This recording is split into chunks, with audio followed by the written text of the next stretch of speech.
Dev, please blink. I'm begging you. I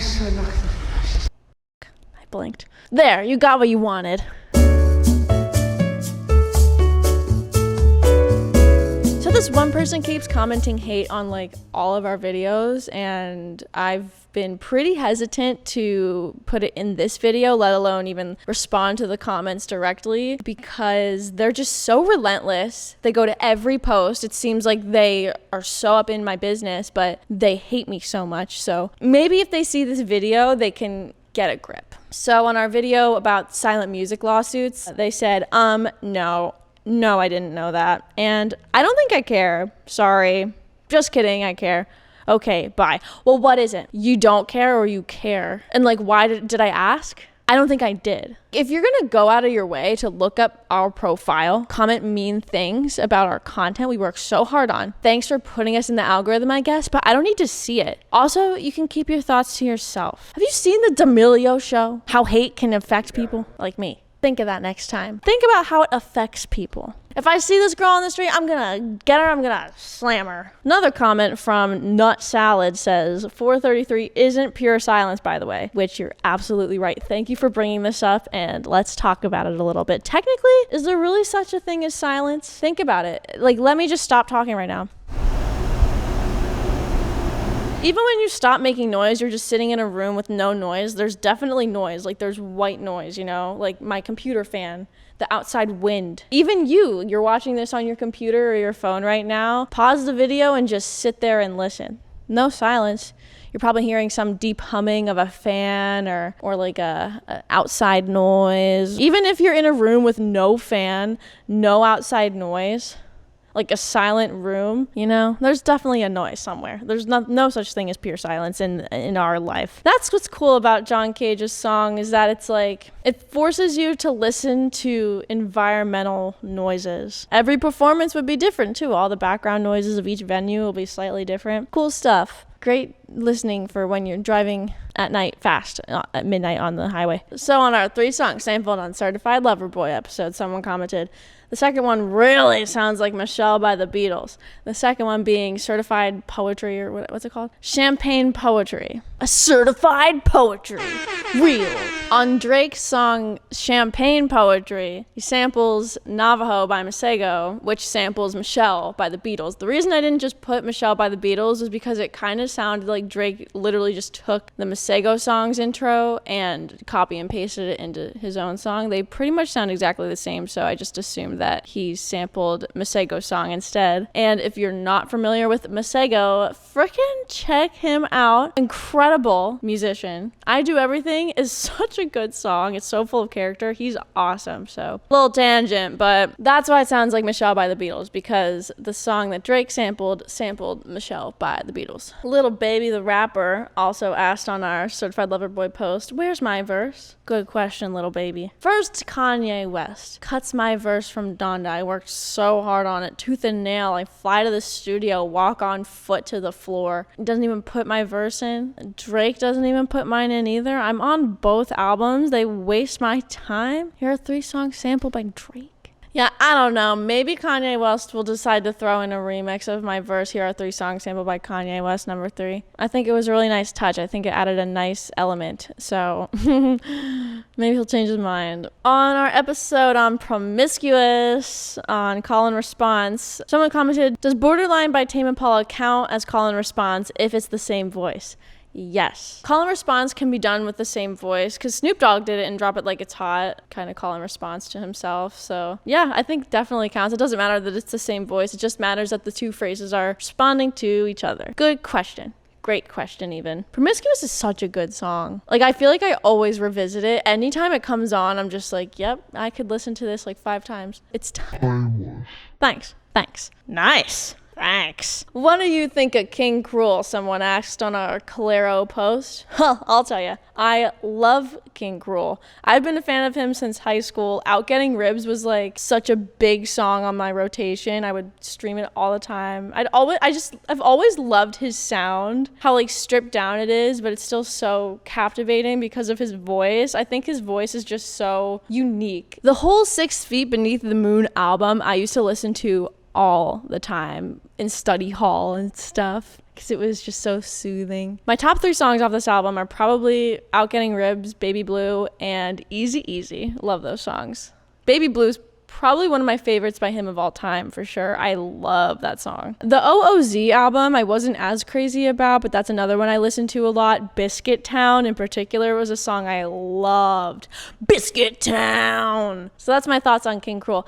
What do you think about King Cruel? You a fan? On our video about the Guitar Hero lawsuit, someone commented, why did Axl not want Slash in the game? Because Axl Rose is a big baby, that's why. There's like several rumors of Axl Rose just being a rude person in general. He's also just been like mean to his fans in the past too, like yelling at them and stuff, kicking them out, be like, F you, get out, you mother you. Oh my god. And apparently one time Courtney Love asked Axl Rose to be her and Kurt Cobain's daughter's godfather. And according to this NME article, Axl told Kurt Cobain to tell his to shut up and then challenged Kurt to a fight. Can you imagine? Hey, Axl, big fans. You want to be our daughter's freaking godfather?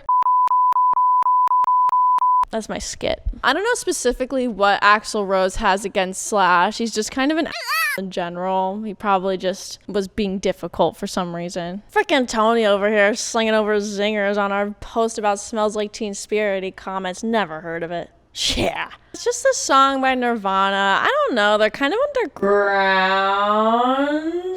Someone else commented, stinks like Teen Spirit. Yes. Stinks like it. Stinks like a spirit from the teen. So we did a post on 3 songs originally written for Rihanna, and someone commented, are there any of Ariana Grande's songs originally written for Rihanna? And then someone responded with Dangerous Woman, which I actually had no idea that was intended for Rihanna, so I looked it up. And apparently this song was originally written for Carrie Underwood, actually, but then Carrie Underwood said, no, I don't want it. So then the songwriter took it to Rihanna and Alicia Keys, and both of them turned it down, and then Ariana Grande came up next. Yeah, baby.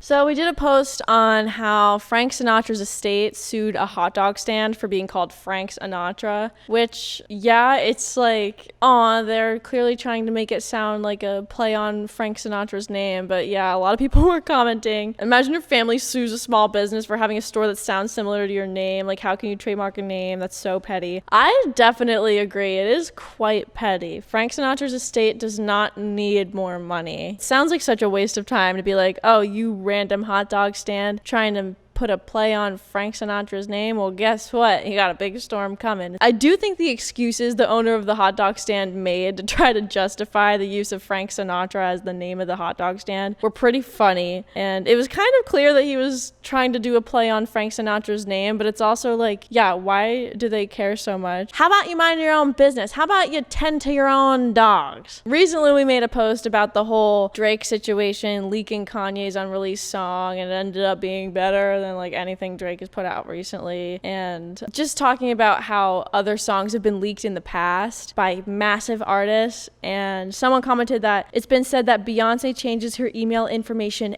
every week. I'm so not surprised, and I definitely wouldn't be surprised if she weren't the only one. Like, if you're that level of big, to make new music, you're such a target, you know, of being leaked. And hackers make so much money off of these leaked tracks. The one guy that leaked tons of Playboi Carti songs, I read an interview with him, and he could make like a couple $1,000s from one track just by hacking someone's email and downloading their It's ridiculous. And then someone else commented that they think that leaks for Playboi Carti are actually good. I would have to disagree. I'm pretty sure Carti even said himself in an interview that he hates being leaked. I wouldn't go up to him and be like, actually, no, it's great for you that you're losing money. It's not. Like, leaks are pretty much never good for the artist unless they decide to leak the song themselves. But when someone else pays a hacker to steal songs and put the entire unfinished probably versions out, it's never ever good for the artist. One, especially if it's an unfinished draft, people might listen to it and go, it's okay. It's not the version that the public was intended to hear. They're probably going to add to it before they actually decide to release it, if they release it at all. Two, some random person is probably going to put it on SoundCloud. The artist is going to make no money off of it. If it's someone like Drake or Kanye, yeah, they don't need more money. But even Playboi Carti, I mean, yeah, I'm sure he has a lot of money, funny, but it's still a shitty thing to do to someone. Because especially in Playboi Carti's case, so much of his discography is leaks.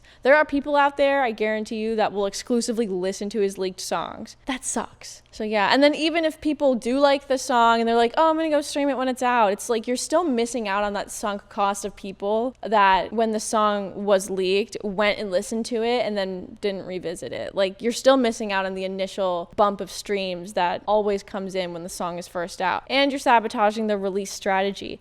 People don't just throw a song out. There's definitely strategy and sort of a thought process behind when are we putting the song out, how are we going to promote it before and after it's out. When you just leak it, especially if it's not the version that was meant for people to hear, it sabotages like all of that work too. Overall, it's just a violation of the artist's privacy. Look at J. Paul, for example. His whole album was leaked. He was clearly very upset by that. Who wouldn't be? It's like you put all that hard work into something and it's like people are going through your personal stuff and taking it and putting it out for the public to see when it's just not ready to be seen. It sucks. Leaks are never good. That's my spiel. Oh my God. We posted a video about Gravity by John Mayer, and I'm sorry, but I was floored about the amount of people who didn't recognize the song. Kyle Sees Ghost says, no, I don't recognize it. I will be scrolling. Have a good day. Thanks, Kyle. I hope you have a good day too, but really?